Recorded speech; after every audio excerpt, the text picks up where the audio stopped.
Passe sanitaire, ce député a trahi Macron.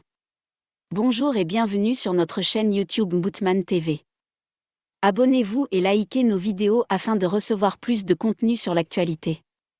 N'oubliez pas d'activer la cloche de notification pour être tenu au courant de toutes nos nouvelles publications.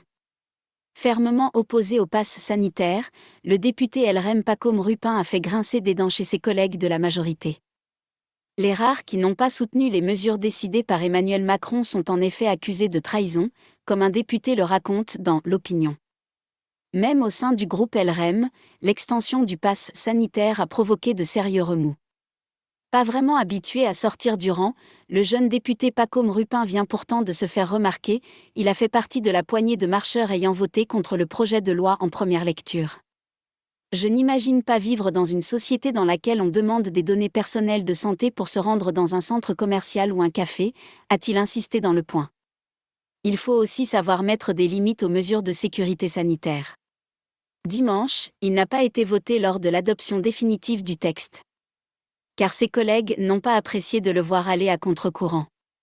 Dès que vous prenez une position politique qui ne correspond pas à celle du gouvernement, vous avez des députés sur les boucles Telegram qui crient au scandale et à la trahison du président, témoigne un député LREM dans L'Opinion. Vous vous faites monter toute la journée par vos collègues. Cela en dissuade beaucoup d'aller voter. La séquence a déjà fait des dégâts. Pacôme Rupin quittera à la rentrée son poste de coordinateur du groupe à la commission des lois, d'un commun accord avec Christophe Castanet, patron des députés En Marche. Pacôme Rupin opposé au pass sanitaire depuis avril.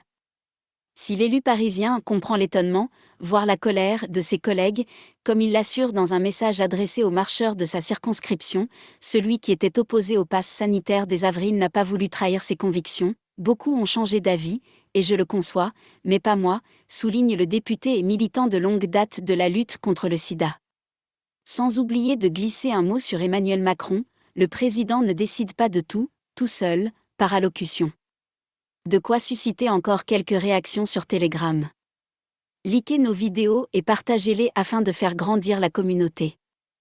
Abonnez-vous à notre chaîne et activez la cloche de notification pour ne rater aucune de nos futures publications. Laissez-nous vos avis en commentaire.